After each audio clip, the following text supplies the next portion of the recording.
So let's start with fragments.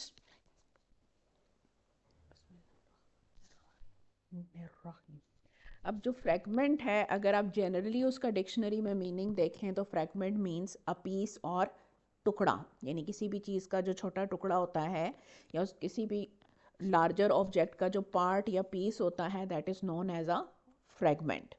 Grammar में जो fragment है वो किसी भी ऐसे सेंटेंस के किसी भी ऐसे पार्ट को कहते हैं जो कंप्लीट ना हो, यानी जिसको पढ़ के या जिसको सुन के आपको ये फीलिंग आए कि इसमें जो आइडिया या जो थॉट है वो कंप्लीट नहीं है, यानी जो बात एक्सप्रेस करने की कोशिश की जा रही है वो बात कंप्लीट नहीं है, अभी मज़ीद इन्फॉर्मेशन की इस सेंटेंस को या इस फ्रेगमेंट को या इस पार्ट को या इस एक्सप्रेशन को ज़रूरत है। So that is why it is called fragment, यानी टुकड़ा, यानी एक सेंटेंस का पार्ट। इसीलिए वो इनकम्प्लीट है जब तक उसको दूसरा उसका फ्रेगमेंट या दूसरा पार्ट है वो उसको मिल ना जाए। अब जो फ्रेगमेंट्स हैं उनमें या तो सब्जेक्ट नहीं होता या प्रेडिकेट नहीं होता या फिर सब्जेक्ट और प्रेडिकेट दोनों ही मिसिंग होते हैं, यानी सिर्फ कोई एडजेक्टिव दी हो, सिर्फ कोई और पोर्शन हो और बात जो है वो पूरी तरह से समझ ना आ रही हो। सबसे पहले फ्रेगमेंट की डेफिनेशन क्या है कि it is an incomplete sentence which cannot express a complete thought. Secondly, जो सेगमेंट है उसमें सब्जेक्ट नहीं होगा या प्रेडिकेट नहीं होगा या फिर दोनों नहीं होंगे, इसीलिए वो ग्रामेटिकली इनकरेक्ट होगा और स्टैंड अलोन सेंटेंस के तौर पे आप उसे यूज़ नहीं कर सकेंगे, यानी वो अलग से अकेला एज अ सेंटेंस फंक्शन नहीं कर सकेगा, क्योंकि सेंटेंस की डेफिनेशन क्या होती है कि एक ऐसा फ्रेगमेंट ऑफ स्पीच जो एक कंप्लीट थॉट को एक्सप्रेस करता हो और जिसमें सब्जेक्ट और प्रेडिकेट दोनों प्रेजेंट हों। और फ्रेगमेंट्स आते कहाँ से हैं? जब हम ब्रोकन ऑफ क्लॉजेज लेते हैं या सिर्फ फ्रेजेस जो हैं वो किसी सेंटेंस के अंदर से अलग हो जाती हैं या अलग कर ली जाती हैं, या कोई इंसान अपनी बात अधूरी छोड़ देता है, तो दैट इज़ व्हेन फ्रेगमेंट्स अकर। या फिर ये होता है कि जो कोई मेन सेंटेंस था वो किसी ने लिखा और इसके बाद जहाँ कॉमा आना चाहिए था वहाँ फुल स्टॉप लगा दिया और उसके बाद जो उसके साथ जो इन्फॉर्मेशन अटैच करनी थी वो अटैच कर दी।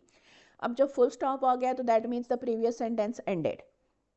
लेकिन जो फ्रेगमेंट है वो चूंकि अब अगले सेंटेंस के तौर पे रिप्रेजेंट हो रहा है लेकिन वो कंप्लीट सेंटेंस है नहीं, देन इट बिकम्स फ्रेगमेंट, क्योंकि वो कंप्लीट थॉट को रिप्रेजेंट नहीं कर पा रहा, क्योंकि उसने पिछले सेंटेंस के साथ कनेक्ट होना था या फिर उसने अगले सेंटेंस के साथ कनेक्ट होना था with the help of comma और सम कनेक्टर, और आपने क्या किया कि आपने वहाँ पे फुल स्टॉप ऐड कर दिया और उसके बाद फिर जो बाकी का जो मेन सेंटेंस था वो लिख दिया। तो दैट मीन्स कि वो जो फ्रेगमेंट है वो क्रिएट हो गया, ना तो वो पूरी बात को कन्वे कर पा रहा है और ना ही वो ग्रामेटिकली करेक्ट है।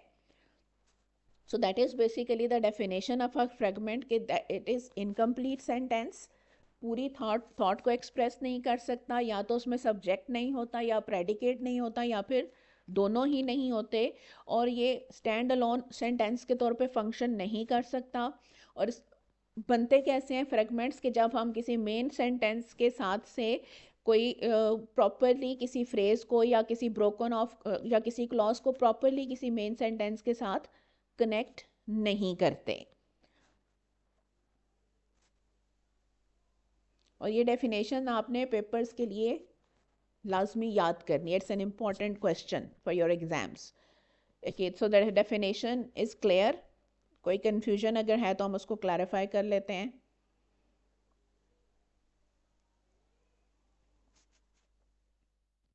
गुड। अब फ्रेगमेंट्स जो हैं, ज़ाहिरी बात है, जैसे हमारे पास प्रेडिकेट की डिफरेंट टाइप्स थी, सब्जेक्ट की डिफरेंट टाइप्स थी, नाउन की टाइप्स हैं, हर चीज़ की टाइप्स हैं, तो फिर फ्रेगमेंट्स की भी टाइप्स होंगी। फ्रेगमेंट्स भी डिफरेंट टाइप्स के होते हैं। एक तो जब हमारे पास, जैसे हमने जो है वो कंपाउंड और कंपाउंड सेंटेंसेस किए थे, कंपाउंड कम्प्लेक्स सेंटेंसेस किए थे, कम्प्लेक्स सेंटेंसेस किए थे, तो इन सब सेंटेंसेस में क्या होता है कि हम दो क्लॉजेस को कंबाइन कर रहे होते हैं, समटाइम्स दो डिपेंडेंट क्लॉजेस, एक इंडिपेंडेंट क्लॉज और एक डिपेंडेंट क्लॉज को, समटाइम्स दो इंडिपेंडेंट क्लॉजेस को, समटाइम्स दो इंडिपेंडेंट और एक सबऑर्डिनेट क्लॉज को। तो अब जब हम क्या करते हैं कि हम डिपेंडेंट क्लॉज तो लिख देते हैं, सॉरी इंडिपेंडेंट क्लॉज तो लिख देते हैं, और उसके बाद जैसे मैंने आपको एग्जांपल दी थी कि जो उसके साथ की जो सबऑर्डिनेट जो डिपेंडेंट क्लॉज होती है उसको कॉमा या कनेक्टर के साथ या कंजंक्शन के साथ कनेक्ट करने की बजाय हम क्या करते हैं, बीच में फुल स्टॉप ऐड कर देते हैं। जब हम फुल स्टॉप ऐड कर देते हैं तो वो एक सेपरेट सेंटेंस बन जाता है, लेकिन है तो वो सबऑर्डिनेट क्लॉज, तो अकेले तो उसका कोई मीनिंग कंप्लीट हो ही नहीं रहा। मीनिंग तब कंप्लीट होता है जब वो मेन क्लॉज के साथ कनेक्ट हो, लेकिन आपने डाल दिया वहाँ पे फुल स्टॉप, तो दैट मीन्स कि वो क्या बन गई, फ्रेगमेंट बन गई, क्योंकि मीनिंग उसका कंप्लीट हो नहीं रहा। या तो उसमें सब्जेक्ट की कमी है या उसमें प्रेडिकेट की कमी है। कंप्लीट उसने तब होना है जब वो मेन क्लॉज के साथ या इंडिपेंडेंट क्लॉज के साथ कनेक्ट हो। सो पहले वो क्लॉज फ्रेगमेंट्स होते हैं जो किससे बनते हैं, डिपेंडेंट क्लॉजेस से। यानी जब हम डिपेंडेंट क्लॉजेस को एज अ सेपरेट सेंटेंस लिख देते हैं बजाय उनको उनकी इंडिपेंडेंट या मेन क्लॉज के साथ कनेक्ट करने के, तो उससे हमारे पास क्या आ जाता है, फर्स्ट टाइप ऑफ फ्रेगमेंट, जिसको हम कहते हैं डिपेंडेंट क्लॉज एज फ्रेगमेंट। जैसे ऑल्दो ही वॉज टायर्ड, उसके बाद हमने फुल स्टॉप लगा दिया, अगरचे वो थका हुआ था। फिर क्या, जाहिर बात है सामने वाला एक्सपेक्ट करेगा ना कि अब आप बताएंगे कि वो थका हुआ था, तो फिर क्या हुआ। सो आपको उसके साथ फर्दर इंफॉर्मेशन की ज़रूरत है। So although he was tired he decided to continue working. से जो सेकेंड पार्ट है उसको हमने कॉमा के साथ कनेक्ट करना था। यूजली आप मिस्टेक क्या करते हैं कि आप या तो वो सेकेंड पार्ट लिखते नहीं या फिर बीच में फुल स्टॉप ऐड कर देते हैं, तो वो दो सेपरेट सेंटेंसेस बन जाते हैं। जब सेपरेट सेंटेंसेस बनते हैं तो जो फर्स्ट सेंटेंस है यानी ऑल्दो ही वॉज टायर्ड, वो ग्रामेटिकली इनकरेक्ट सेंटेंस हो जाता है क्योंकि वो फ्रेगमेंट बन जाता है। देन आ जाते हैं हमारे पास फ्रेज फ्रेगमेंट्स। फ्रेज फ्रेगमेंट्स क्या होते हैं कि कोई भी जो फ्रेज है वो होती है ग्रुप ऑफ वर्ड्स जो एक सिंगल यूनिट के तौर पे काम तो करते हैं, लेकिन या तो उनमें वर्ब नहीं होता या फिर उनमें सब्जेक्ट नहीं होगा। यानी अगर वर्ब होगा फ्रेज में तो सब्जेक्ट नहीं होगा, सब्जेक्ट होगा तो वर्ब नहीं होगा। तो अगेन अगर सब्जेक्ट और वर्ब दोनों नहीं हैं या दोनों में से कोई एक नहीं है तो दैट मीन्स कि ये कंप्लीट सेंटेंस नहीं है, तो वो फ्रेगमेंट है। सो दूसरा फ्रेगमेंट हमारे पास कौन सा आता है, phrase.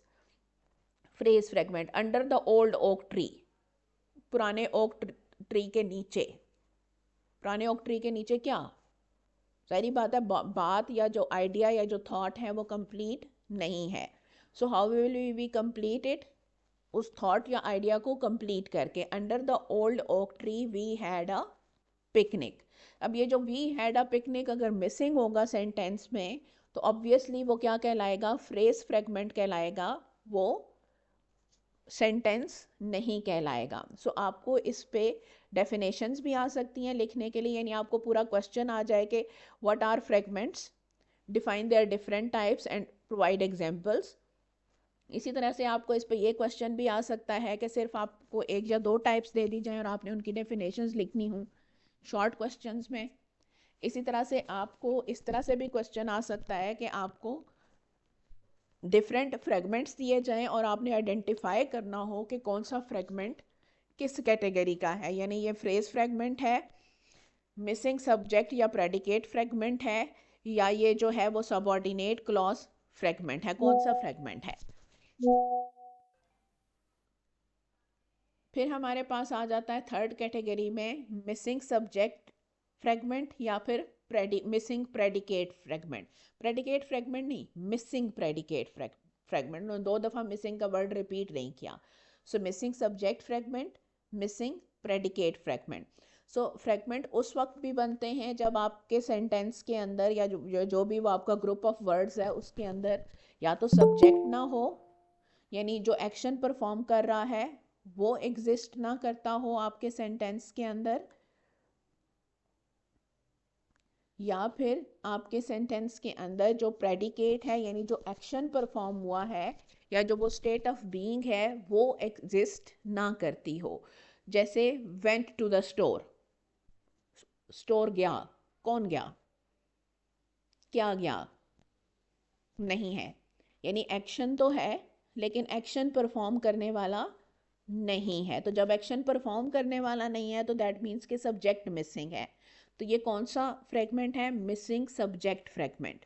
She went to the store, correct हो गया जब हमने उसके पीछे सब्जेक्ट लगा दिया। कोई भी सब्जेक्ट आप लगा सकते हैं।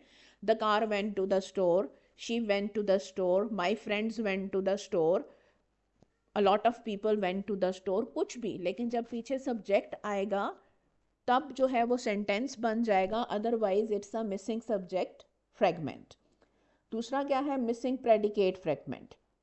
The dog with the brown fur, यानी ब्राउन फर वाला डॉग, ये तो सब्जेक्ट है सेंटेंस का, यानी एक्शन परफॉर्म करने वाला है। एक्शन क्या है सेंटेंस में? ये जो डॉग है ब्राउन फर वाला, ये क्या कर रहा है या किस कंडीशन में है? वो तो है ही नहीं। सो दैट मीन्स कि ये वो फ्रेगमेंट है जिसके अंदर प्रेडिकेट यानी एक्शन या स्टेट ऑफ बीइंग मिसिंग है। जैसे the dog with the brown fur is sleeping. अब हमारे पास प्रेडिकेट आ गया कि वो जो डॉग है ब्राउन फर वाला वो किस कंडीशन में है? Sleeping. The dog with the brown fur was jumping. The dog with the brown fur got injured. कुछ भी एक्शन जो वो जो डॉग है ब्राउन फर वाला वो परफॉर्म कर रहा हो, या कोई भी स्टेट जिसमें वो जो डॉग है ब्राउन फर वाला वो उस स्टेट में मौजूद हो। सो अगर वो एक्शन या स्टेट मौजूद नहीं है तो हमारे पास कौन सा फ्रेगमेंट आएगा? Missing predicate fragment. सो जब हम उसके साथ प्रेडिकेट लगा देंगे तो हमारा सेगमेंट कंप्लीट हो जाएगा। So you can get a question like that as well, कि आपको फ्रेगमेंट्स दे दिए जाएं और फिर आपसे कहा जाए कि इसको कंप्लीट करें, यानी सेंटेंस बनाएं। पूरा फ्रेगमेंट है, इसको पूरा सेंटेंस बनाएं। And then you can also get a sentence जिसमें आपसे ये कहा जाए कि इसमें से जो जो सब्जेक्ट वाला फ्रेगमेंट है वो सेपरेट करें, जो प्रेडिकेट वाला सेगमेंट है वो सेपरेट करें, या जो फ्रेज वाला सेगमेंट है वो सेपरेट करें। So it can be in any form. Then incorrectly connected fragments, ये भी एक टाइप है फ्रेगमेंट्स की, कि फ्रेगमेंट्स आपने मेन क्लॉज के साथ या जो दूसरी रिमेनिंग इंफॉर्मेशन थी उसके साथ कनेक्ट तो किया है, लेकिन वहाँ कनेक्ट किया है जहाँ उसको कनेक्ट होना नहीं चाहिए, यानी गलत जगह पे कनेक्ट कर दिया है तो मीनिंग चेंज हो गया है। सो फ्रेगमेंट्स जो हैं वो कब अकर करते हैं? जब क्लॉजेस या जो फ्रेजेस हैं वो प्रॉपरली कनेक्ट नहीं होती मेन क्लॉज के साथ, यानी जब आप कॉमा या जो स्प्लाइस है वो इनकम्प्लीट कोऑर्डिनेशन जो है वो उसको शो कर देते हैं। जैसे बिकॉज इट वाज रेनिंग, क्योंकि बारिश हो रही थी। ठीक है, क्योंकि बारिश हो रही थी तो क्या, बिकॉज तो आपने लगा दिया, कंजंक्शन तो लगा दी, लेकिन उस कंजंक्शन के पीछे जो इन्फॉर्मेशन आनी चाहिए या उसके आगे जो इन्फॉर्मेशन आनी चाहिए वो कहाँ है? बिकॉज इट वॉज रेनिंग, क्योंकि बारिश हो रही थी, तो उस क्योंकि से पहले भी तो कुछ होना चाहिए ना। Because it was raining the event was postponed, क्योंकि बारिश हो रही थी इवेंट पोस्टपोन कर दिया गया। Because it was raining we could not go outside, they could not go to the market because it was raining. So जो आपका जो इनकरेक्टली कनेक्टेड फ्रेगमेंट है उसको सही जगह पे करेक्ट होना भी ज़रूरी है, ताकि आप उस फ्रेगमेंट को सही तरह से यूटिलाइज कर सकें। लाइक आपको मैं एक और एग्जांपल दे देती हूँ। लेट्स सपोज कि if you are saying the girl with the phone was walking, the girl with the dog was walking on the phone. अब इस सेंटेंस का क्या मीनिंग है?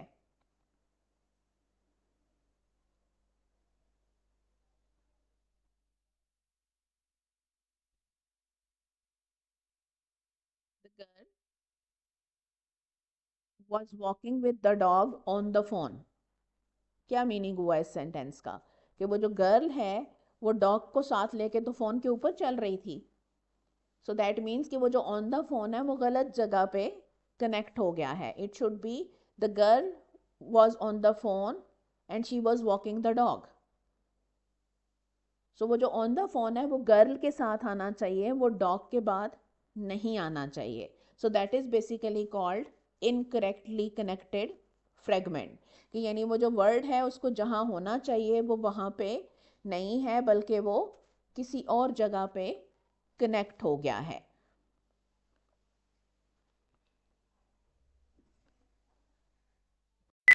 Okay, so these are visible on your screen.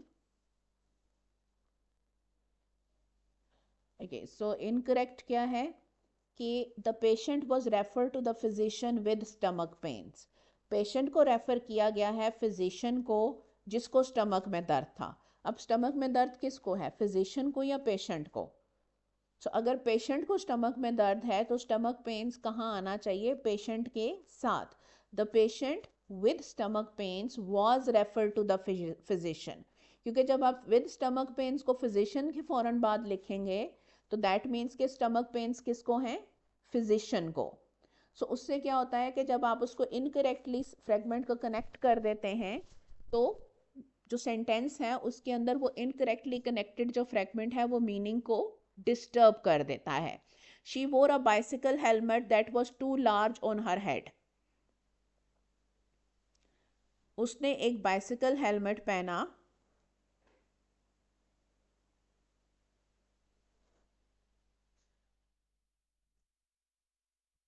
जो बहुत बड़ा था उसके सर पर.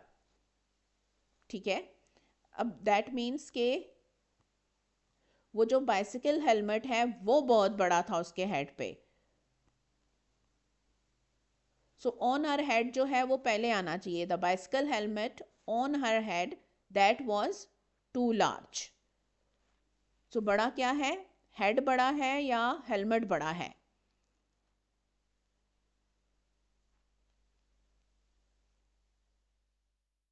बेसिकली हेलमेट बड़ा है ना, तो अगर आपने टू लार्ज का वर्ड जो है वो ऑन आर हेड से पहले लिख दिया है तो दैट मीन्स कि बड़ा क्या हो गया, उसका हेड बड़ा हो गया. ऑन आर हेड जो है वो पहले आना चाहिए so that it would be clear कि बड़ा क्या है, हेलमेट, हेड नहीं. They bought a kitten for my brother they call Shadow. अब उन्होंने मेरे भाई के लिए एक किटन खरीदा जिसे वो शैडो कहते हैं. किसको शैडो कहते हैं, मेरे भाई को या किटन को? अगर वो किटन को शैडो कहते हैं तो शैडो को किटन के फ़ौरन बाद आना चाहिए. दे bought a kitten they call shadow for my brother. क्यों? क्योंकि अगर आप दे कॉल शैडो ब्रदर के बाद लगाएंगे तो कन्फ्यूजन हो जाएगी कि वो ब्रदर को शैडो कहते हैं या किटन को शैडो कहते हैं. अगर आप फ्रेगमेंट्स को इनकरेक्टली प्लेस करेंगे तो आपका जो सेंटेंस है उसका मीनिंग कंफ्यूजिंग हो जाएगा. And we have to avoid confusions if we want to keep our fragments correctly, or if we want our sentences to give or provide clear-cut meanings. I hope the fragments are clear. If there is any ambiguity or any question, then you can ask.